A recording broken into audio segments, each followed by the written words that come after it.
Hello viewers, welcome to Rachel Bangla BD. Survival সিরিজের stage তো আমি আপনাদের দেখাচ্ছি, আর নতুন আপডেট এসেছে। আর এটা বলতে পারেন ডাব্লিউডাব্লিউ খুব তাড়াতাড়ি কাজ করতেছে। ডাব্লিউডাব্লিউ ক্যানোপি অলমোস্ট বানিয়ে ফেলেছে, স্ট্রাকচারও একদম রেডি।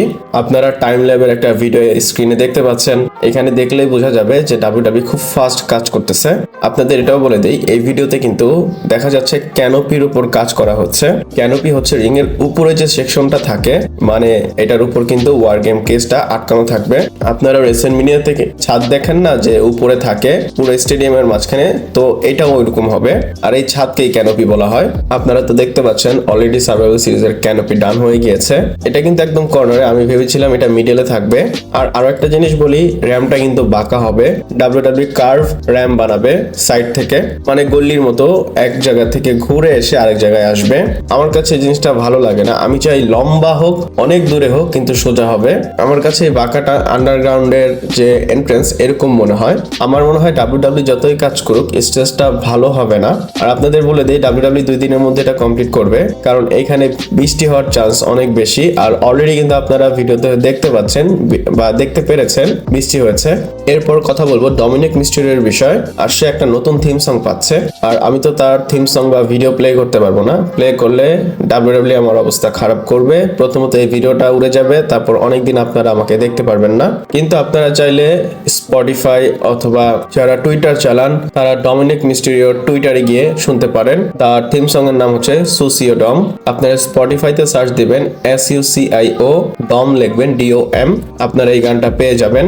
এই গানটা বের করেছে অ্যাড্রিয়াল ফেবেলা এবং ব্যানানা 24। মানে ব্যানানা 24 কিন্তু একটা সিঙ্গারের নাম, তারা দুইজন মিলে এই গানটা বের করেছে। এই থিম সংটা কিন্তু 24 ঘন্টা হয়েছে রিলিজ হয়েছে, আপনারা চাইলে শুনতে পারেন। আমার কাছে ভালো লেগেছে। যদি ক্রাউডরা এটার সাথে রিলেট করতে পারে, এই থিম সং দিয়েই ডমিনিক মিস্টেরিও উপরে উঠতে পারবে। আমার কাছে অনেক ভালো লেগেছে। আর আপনাদের ক্লিয়ার করে বলে দিই, এটা কিন্তু থিম সং এর মতো না, এটা কিন্তু একটা গানের মতো। এরপর লোগান পলের বিষয় বলবো। আর সবাই বলতেছে লোগান পল এক্সপোজ হয়েছে, কারণ সে হাতের মধ্যে তার স্ক্রিপ্ট লিখে এসেছিল। আর এর আগেও কিন্তু রক এই কাজটা করেছিল। আর রকের এই কাজের জন্য জন সিনা অনেক বেশি মজা করেছে প্রোমোতে। তো স্ম্যাকডাউনে কিন্তু আমরা লোগান পলকে দেখেছি তার হাত দেখে সে প্রোমো কাট করতেছিল। কিন্তু আপনাদের বলে দেই, যারা মজা করতেছে বা যারা মজা নিচ্ছে তারা ভুল করতেছে। এটা স্টোরি লাইনের একটা পার্ট ছিল যে লোগান পল হাত দেখে কথা বলবে, ওই সময়ই থিম সং প্লে হবে যে ওসর। আপনারা জানেন লোগান পল এতটা স্টুপিড না যে সে হাতে লিখে আসবে এগুলো দেখে দেখে বলবে। এছাড়াও সে কিন্তু হাত দেখাচ্ছিল যে আমি হাতে লিখে এসেছি। অবভিয়াসলি সে কখনো এটা দেখাবে না যদি সে আসলে লিখে আসতো, এটা দেখানোর জন্য লিখেছে। আর যখন সে দেখে বলতেছিল, ক্যামেরা তাকে জুম করেছে, আর ওই জুম থেকে কাট করে ডাইরেক্ট যে ওসো এসেছে। মানে হয় না যে অনেকে মনোযোগ দিচ্ছে, এর মধ্যে এমন একটা কাজ করলো সবাই ওইদিকে চলে গেল। তো জেওসো আর এই হাতের লেখার বিষয়টা এরকম ছিল। এটা নিয়ে অনেক কথা হচ্ছে, তাই আপনাদের সাথে শেয়ার করলাম। আপনাদের এটার উপর কেমন টেক আমাকে কমেন্ট করে জানাবেন। এরপর আমরা সেই ম্যাচের বিষয় বলবো। আর কালকের ভিডিওতে মারুফ ভাই বলেছিলেন সেই ম্যাচ ইনজুরিতে পড়েছে, ভিডিও দিয়েন ভাই। তো এখন সেই ম্যাচের বিষয়ে কথা বলবো। সেই ম্যাচ জন সিনার টুর্নামেন্ট থেকে বের হয়ে গিয়েছে।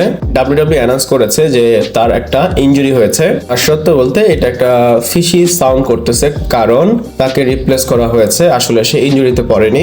ডাব্লিউডাব্লিউ কি করেছে, স্টোরির পারপাসে সেই ম্যাচকে সরিয়েছে এবং তার জায়গায় মিসকে দিয়েছে, কারণ সেই ম্যাচ তার মোমেন্ট অলরেডি পেয়েছে রতে জন সিনার সাথে। আপনারা জানেন রতে টিম আপ হয়েছিল জন সিনা রে মিস্টেরিও সেই ম্যাচে। তো ডাব্লিউডাব্লিউ এতগুলো সুপারস্টারকে যেহেতু তার টুর্নামেন্টে দিয়েছে, সেই ম্যাচকে তো এখানে দেওয়ার কোনো দরকার নাই, অন্য কোনো সুপারস্টারকে চান্স দিল আর কি। আর হ্যাঁ, কালকে স্ম্যাকডাউন শেষ হওয়ার পর কিন্তু পরের সপ্তাহে যে স্ম্যাকডাউনটা হবে সেটা অলরেডি ডাব্লিউডাব্লিউ টেপ করে নিয়েছে। সেখানে কি কি হয়েছে আমি সবই জানি এবং ভিডিও এসেছে। আপনারা যদি দেখতে চান আমি আপনাদের সাথে শেয়ার করবো। আপনারা স্ম্যাকডাউনের মানে সামনের সপ্তাহে স্ম্যাকডাউন দেখতে চান কিনা আমাকে কমেন্ট করে জানাবেন, তাহলে আমি কালকের ভিডিওতে স্ম্যাকডাউনে কি হয়েছে পুরোটা ডিসকাস করব। শনিবারে রিভিউ না দিয়ে কালকে রিভিউ দিয়ে দিব। এরপরে লিভ মর্গানের বিষয় বলবো। আর রিপোর্ট জানা গিয়েছে লিভ মর্গান পারফরমেন্স সেন্টারে এসেছে এবং তাকে ট্রেনিংও করা হচ্ছে। আপনারা হয়তো মনে করতেছেন লিভ মর্গান রিটার্ন করবে, এত তাড়াতাড়ি লিভ মর্গান রিটার্ন করবে না। আপনারা রয়্যাল রাম্বলে তাকে দেখতে পারবেন, এই সার্ভাইভাল সিরিজ অথবা এর পরে যে শো হবে সেখানে দেখতে পারবেন না। এবং আপনাদের PW ইনসাইডারের আপডেট বলি, এই যে রটা হয়েছিল এখানে ব্যাক স্টেজে কিন্তু লিভ মর্গান ছিল, কিন্তু ডাব্লিউডাব্লিউ যেহেতু তাকে স্টোরিতে রাখেনি তাই তাকে রিটার্ন করাচ্ছে না। রিপোর্টে এটাও বলতেছে উইমেন্স রয়্যাল রাম্বলে লিভ মর্গানকে দেখতে পারবেন এবং লিভ মর্গান যদি আসে বেবি ফেস হিসাবে আসবে, সে হিল টার্ন করবে না।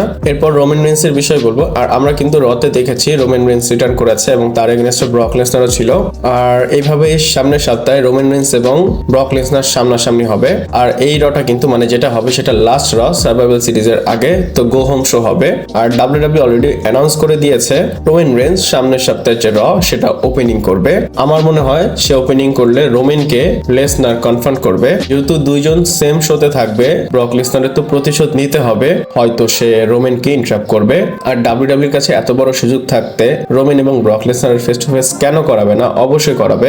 আর আমি চাই ব্রক লেসনার যদি এবার আসে রোমান রেন্সের এগেইনস্টে, সে যেন আপার হ্যান্ড পায় অথবা দুইজন সমান থাকে, আগের সপ্তাহের মতো এত মান না খায় আর কি। এটা কেন বললাম? কারণ আমি ব্রক লেসনারের ফ্যান। হ্যাঁ, রোমান রেন্স ঠিক আছে, আমি এদের দুইজনের থেকে একজনকে সিলেক্ট যদি করি, আমি ব্রক লেসনারকে সিলেক্ট করব। যদি তারা দুইজন ইকুয়ালও থাকে আমার কোনো সমস্যা নাই, কিন্তু ব্রক লেসনার মার খাক এটা আমি চাই না। এছাড়া আপনারা অ্যাডভান্টেজ ম্যাচ দেখতে পারবেন হিল এবং ফেস টিম থেকে। হিল টিম থেকে জেউস অথবা জিমিউসও আসতে পারে, আর ফেস টিম থেকে ব্রনসন রিড আসতে পারে। আর এই ম্যাচটা কিন্তু ওয়ার গেম অ্যাডভান্টেজ ম্যাচ। যদি হিল টিম জিতে যায়, সার্ভাইভাল সিরিজে খাঁচার মধ্যে যখন হিল এবং ফেস একজন প্রথমে ম্যাচ শুরু করবে, 5 মিনিট পর আরেকটা সুপারস্টার তো আসে, তো যদি হিল টিম জিতে হিল টিম থেকে আসবে, আর যদি ফেস টিম থেকে জিতে ফেস টিম থেকে আসবে। আর এটা তো বলতে পারি এই যে ওয়ার গেমটা হবে, এটা বিগেস্ট ওয়ার গেম হচ্ছে ডাব্লিউডাব্লিউ হিস্ট্রিতে। এটা ডাব্লিউডাব্লিউ হিস্ট্রিতে কখনো হয়নি বা হবে না। হ্যাঁ, এর থেকে বড় হতে পারে সামনে গিয়ে, কিন্তু এইরকম হবে না। এখানে দেখেন রোমান রেন্সের টিম আছে, ওইদিক দিয়ে ব্রক লেসনারের টিম। আমি তো রোমান রেন্স যেই টিমে আছে সেখানে রোমান রেন্সকে ক্যাপ্টেন মনে করি, কোডিকে ক্যাপ্টেন মনে করি না। এরপর রোমান রেন্সের বিষয় বলবো। আর রোমান রেন্স কিন্তু মানডে নাইট রতে এসেছিল, আর সে কিন্তু আর্ম প্যাড পরে এসেছিল। সেটা কেন পরে এসেছিল সেটার কিন্তু আমরা ভিডিওতে ডিসকাস করেছি, আপনারা গিয়ে পরশুদিনের ভিডিও দেখবেন। এছাড়াও যদি বলি, রোমান রেন্সকে দেখতে অনেক বেশি থিন লাগতেছিল। আপনারা যদি আগে দেখেন, এখনের সাথে কম্পেয়ার করলে সে অনেক থিন হয়ে গিয়েছে। মনে হচ্ছিল তার ফিজিক একটু লুজ হয়েছে।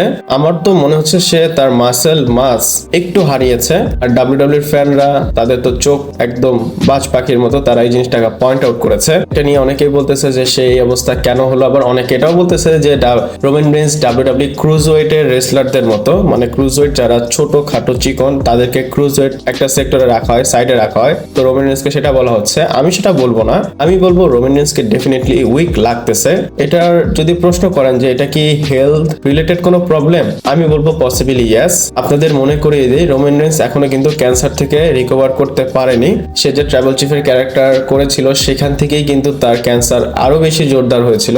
রোমান রেন্স কিন্তু ইন্টারভিউতে বলেছে এখন আমি ক্যান্সারের সাথে ফাইট করি। তো এই ক্যান্সারের জন্য কিন্তু উপরে নিচে আসা, মানে হেলথটা কমবে বাড়বে, এটা কিন্তু হতেই পারে। এছাড়া আপনাদের বলে দেই, সে কিন্তু রিসেন্টলি স্ট্রিট ফাইটারের জন্য শুট করেছিল। এক্স্যাক্টলি তার কি সমস্যা হয়েছে এটা তো বলতে পারবো না, কিন্তু আপনারা যদি দেখেন রোমান রেন্স আগে থেকে অনেক থিন হয়ে গিয়েছে। আর যদি এটা কোনো সিরিয়াস প্রবলেম হয়, আমি তো জানি না, আমি আপনাদের রিপোর্ট আসলে সাথে সাথে জানিয়ে দিব। কিন্তু আমি চাই না রোমান রেন্সের এরকম খারাপ অবস্থা হোক বা তার হেলথ খারাপ হোক। আমি চাই সবাই, পৃথিবীতে সবাই যেন সুস্থ থাকে। অ্যাজ এ ফ্যান আপনারা রোমান রেন্সকে এইভাবে দেখে কি চিন্তা করতেছেন বা আপনাদের কি মনে এসেছে আমাকে কমেন্ট করে জানাতে পারেন। ভিডিওটা এই পর্যন্তই ছিল। ভালো লাগলে লাইক, কমেন্ট, শেয়ার, সাবস্ক্রাইব করে পাশে থাকবেন। পরবর্তী ভিডিওতে আবার দেখা হচ্ছে।